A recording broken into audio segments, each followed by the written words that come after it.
Hello, my friends, and good morning. This is your daily infusion of awesomeness. So I wanted to wait until later, and I really couldn't. I felt so enthusiastic in making this video. So what I want to talk about today is, well, it's a couple of things, and I'll combine it all together.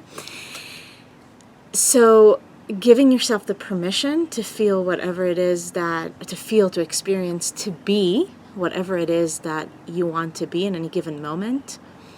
And I'll just start with that piece and go with it. So we are ever-changing beings. You guys, nothing is ever permanent. It's not like we can just be ecstatic, joyful all the time. It's not that we're going to be depressed and sad all the time. Things constantly change. This is not breaking news. But we have this false idea or concept that we just supposed to be ecstatic and joyful all the time. And we really cause or bring about some serious issues and suffering because we just want to experience and be in one state all the time. And then when we don't feel like that, and when something really heavy comes into our space, like we feel sad, we feel depressed, we feel a lack of motivation, then we see it as wrong, and we don't allow ourselves to just be that.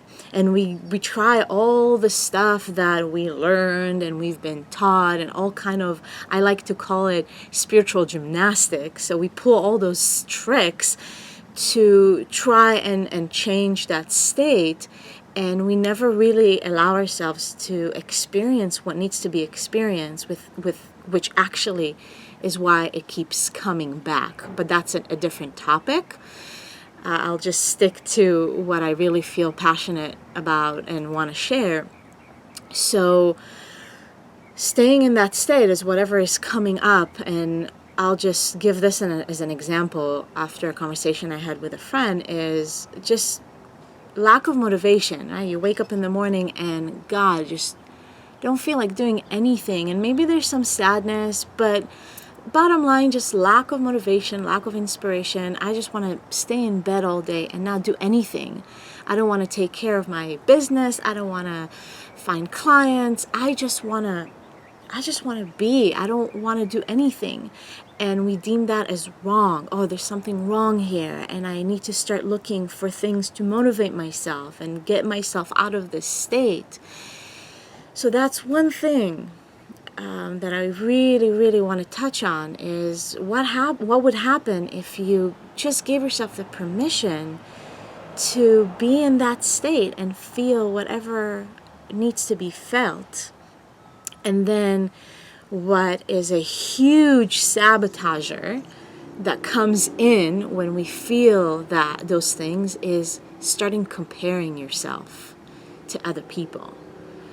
Is especially people that are inspiration for us, people that we look up to, we start comparing ourselves. Well, this and that probably doesn't ever feel lack of motivation. And whatever comparisons that we have, first of all, we don't have any idea what other people experience. And even though most of the time on what we put in social media is this happy face and all the good stuff, we are all human, and we are going through this human experience. So we never really know what other people go in their personal lives. And it doesn't even matter. The whole concept is there's no room for comparison.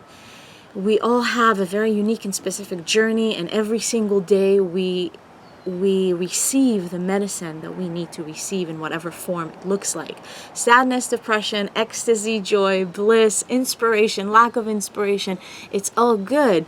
And the comparison is so toxic. It's like poison, bringing poison right into your heart. So, look at nature, you look at everything else, there's no comparison. The tree doesn't compare itself to a flower.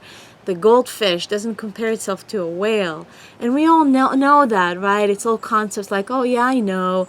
But then we do find ourselves in those moments of comparing ourselves to other people. And there's a difference between feeling inspired, feeling feeling inspired by somebody else because they represent something that touches us, and we inspire to take those actions, and those are wonderful. Just really catch yourself falling into a place of comparison. So now the most important thing, right, is what do we do with that? And just like anything else, I'm not going to tell you, well, stop comparing, because that's not going to work. You might stop comparing for a week because now it's in your awareness and you're going to start practicing it, but the bottom line, it doesn't work. It's just like if you have something that you really, really love to eat, and you know it's not so good for you. It's just you don't really feel good when you eat it. You know it's not the best, but you love it so much. You can call it an addiction. It's just something you really like and it's hard to release out of your life. So it's the same thing with those mental habits that we have. The need to compare is something that we are so conditioned with because we were never taught something else. So if I told you, well, just stop eating that thing that you really love to eat, you might stop eating it for a week and then you'll just go on a binge. And the same thing happens with that. You'll stop comparing and then you just go on a Facebook binge and start comparing yourself to everything and everyone else. So the key is to what am I going to put instead of that thing that I would like to dissolve out of my life. So what am I going to put instead of that thing that I want to stop eating? What am I going to put instead of this comparison? And there's going to be a transition period that the new habit and the new old habit of thinking and the old habit of thinking are going to coexist. Meaning you're still going to compare yourself, but there will be a new habit as well. And with time, the more you practice, the new habit will just take the place of the old. And it's just a really beautiful process, and honor yourself in the process as long as it takes. The key, you guys, is consistency. It can be just once a week or once a month. It has to be an everyday thing. I say it all the time. You brush your teeth every day, you go to the bathroom every day, you take a shower every day, whatever you do, whatever it is that you do every day that maintains your physical hygiene. We're talking about mental and emotional hygiene as well. So start by, because why are we comparing? We're looking for the external. So once we bring the attention inside, there won't be such a need for that external looking for kind of habit. So start with a habit of acknowledging yourself every single day for the miracle that you are. And start talking to yourself. I like to do it at night. It feels really good. And first thing in the morning is to really put your hands on your heart and acknowledge yourself and talk to yourself. And it might feel ridiculous at first just because we are not used to it. But the more you do it, the better it feels. And talk to your heart like you're talking to another being. I love you so much. You are so amazing. Thank you so much. I trust you. I trust you. I trust myself. I love myself so much. I am the best thing that has ever happened to me. I am such a gift. Thank you. Thank you.